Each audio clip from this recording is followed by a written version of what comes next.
Ada titik di peta kepulauan kita, sebuah mutiara yang tersembunyi jauh dari hingar-bingar utama. Itu adalah Belitung, sebuah lanskap yang dicetak oleh waktu dan granit purba, di mana laut membisikkan rahasia dan pantai menyembunyikan keajaiban. Namun di antara semua keindahan pantainya yang putih, perkenalkanlah sebuah anomali. Sebuah formasi yang bukan sekadar batu, melainkan sebuah monumen geologi yang membingungkan. Jauh di lepas pantai, menjulang dari kedalaman biru, berdiri tegak sebuah formasi batu raksasa. Mereka menyebutnya batu berlayar. Mengapa berlayar? Sebab ketika ombak pasang mulai bergerak dan siluet formasi itu menyentuh langit, ia benar-benar terlihat seperti sebuah kapal kuno yang perkasa, sebuah layar kaku yang terbuat dari granit, membeku abadi di tengah samudra yang tak pernah berhenti bergerak. Hari ini kita tidak hanya akan melihat keindahan visualnya, kita akan menyelam lebih dalam, melacak jejak waktu, dan menguak lapisan-lapisan kisah yang terukir pada batu keras ini. Mari kita bicara tentang logika. Secara ilmiah, formasi ini adalah mahakarya erosi. Batuan granit Belitung adalah situs sisa letusan magma purba yang mendingin di bawah permukaan bumi, kemudian terangkat dan tersingkap oleh pergerakan lempeng tektonik jutaan tahun yang lalu. Air laut, angin, dan perubahan suhu bekerja tanpa lelah, mengikis bagian-bagian yang lemah, menyisakan tiang-tiang kuat yang kita lihat sekarang. Bayangkan kekuatannya. Batuan ini bertahan terhadap badai yang tak terhitung jumlahnya. Batuan ini menantang hukum alam, berdiri seimbang sialiala ditopang oleh tangan raksasa di dasar laut.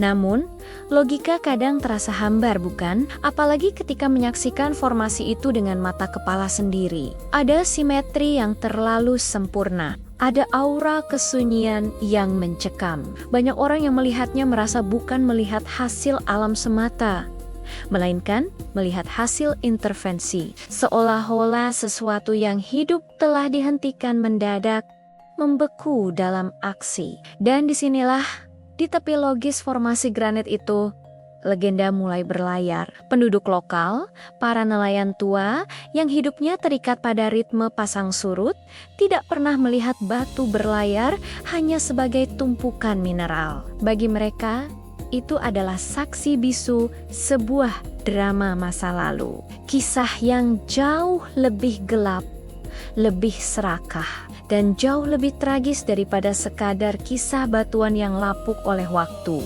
Dikatakan bahwa dahulu kala, sebelum nama Belitung dikenal luas, perairan ini adalah jalur pelayaran yang berbahaya namun sangat menjanjikan.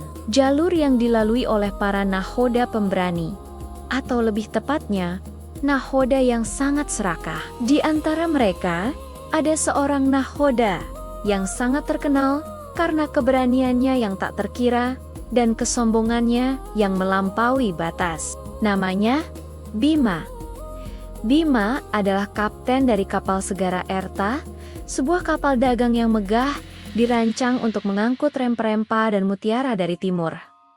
Bima tidak pernah takut badai. Ia tidak pernah menghormati petunjuk sesepuh tentang terlarangnya berlayar pada bulan-bulan tertentu. Ia hanya memuja satu dewa keuntungan. Suatu waktu, Bima bersiap melakukan pelayaran paling berbahaya. Ia telah mengumpulkan kekayaan yang luar biasa. Kapal Segara Erta penuh sesak dengan harta. Peti-peti kayu yang berat penuh dengan emas dan permata. Sebelum ia berlayar, istrinya, seorang wanita yang takut akan kesombongan suaminya, memohon padanya untuk menunda. "Angin hari ini tidak baik, Bima," katanya. Suaranya dipenuhi firasat buruk. Laut tidak sedang tenang, ada kemarahan yang tertahan. Bima hanya tertawa terbahak-bahak, suara tawanya menghina lautan. Ia berteriak, "Ombak adalah budakku, angin adalah dayang-dayangku. Aku akan membawa kapal ini melewati badai manapun, karena harta ini ditakdirkan untuk menjadi milikku." Dengan kesombongan yang membakar, Bima memerintahkan segara Erta berangkat. Mereka baru berlayar beberapa mil dari pantai ketika langit mulai berubah. Warna biru yang tenang disedot oleh awan gelap yang berputar-putar. Angin yang tadinya hanya bisikan, kini berubah menjadi raungan memekakan telinga. Badai yang datang bukanlah badai biasa. Itu adalah amukan alam yang dipicu oleh kesombongan Bima. Ombak setinggi bukit menghantam lambung kapal. Awak kapal mulai panik, membuang muatan yang mereka pikir bisa menyelamatkan mereka. Namun Bima, sang nahoda yang keras kepala, berpegangan pada kemudi.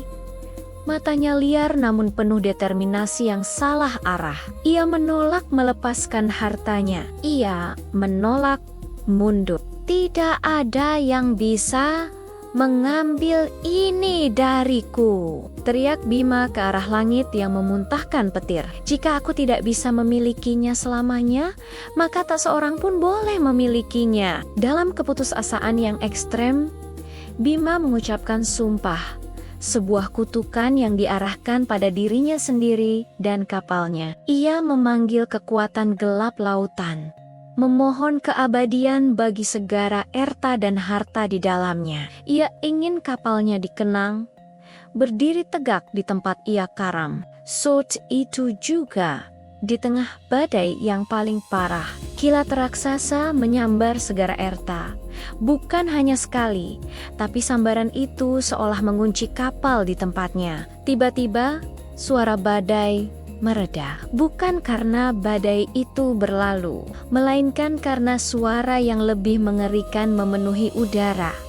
Suara gemuruh transformasi. Awak kapal yang ketakutan melihat dengan mata kepala mereka sendiri bagaimana kayu-kayu kapal mulai mengeraskan diri, lambung kapal yang fleksibel menjadi kaku dan padat. Segelintir pelaut yang berhasil lolos berenang kembali ke pantai, membawa kisah horor itu. Kapal segara Erta, kapal yang dipenuhi keserakahan nahoda Bima, tidak tenggelam. Ia telah dikabulkan keabadian, persis seperti yang diminta Bima.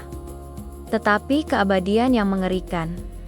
Ia dibekukan, dikutuk untuk berdiri tegak di tengah laut, layarnya terentang selamanya, namun tak pernah bergerak sejengkal pun. Semua harta di dalamnya, Bima sendiri, dan awak kapalnya berubah menjadi batuan dingin, menyatu dengan granit purba Belitung. Inilah mengapa formasi itu disebut batu berlayar. Ia bukan hanya batu yang menyerupai layar kapal. Ia adalah kapal yang dikutuk menjadi batu. Sebuah pengingat abadi akan harga yang harus dibayar atas kesombongan manusia yang menantang lautan dan takdir. Ketika Anda mengunjungi batu berlayar hari ini dan merasakan angin laut menerpa wajah Anda, cobalah dengarkan dengan saksama. Penduduk lokal percaya, jika Anda berdiri di dekatnya pada malam hari dengan bulan purnama, Anda mungkin akan mendengar bisikan samar, bukan suara ombak, melainkan erangan dan ratapan nahoda Bima yang tak pernah bisa mencapai dermaga, yang terjebak dalam keabadian granit. Setiap tetes air yang menempel di permukaan batu itu, konon, adalah air mata penyesalan dari kru yang dikutuk. Jadi, apa yang sedang kita lihat? Bukti dari jutaan tahun geologi yang lambat dan tak terhindarkan? Atau mungkinkah kita sedang menatap wajah hukuman abadi? Sebuah kapal hantu yang tak bisa tenggelam, yang formasi layarnya yang membeku adalah penanda sebuah tragedi yang dilupakan waktu. Belitung menyimpan rahasianya, dan batu berlayar, berdiri tegak dan sunyi di tengah birunya laut, akan terus berlayar tanpa tujuan, membawa beban kisah Bima ke dalam keabadian. Misteri selalu terasa lebih nyata daripada penjelasan. Dan di sini, Di Belitung, misteri itu adalah granit yang berdiri tegak. Silakan nikmati keindahannya. Tetapi jangan pernah lupakan, formasi batu ini mungkin sedang menatap Anda kembali. Mengingatkan bahwa di bawah keindahan yang memukau, selalu ada kisah yang menanti untuk diungkapkan. Sebuah kisah tentang kutukan, keserakahan, dan kapal yang abadi.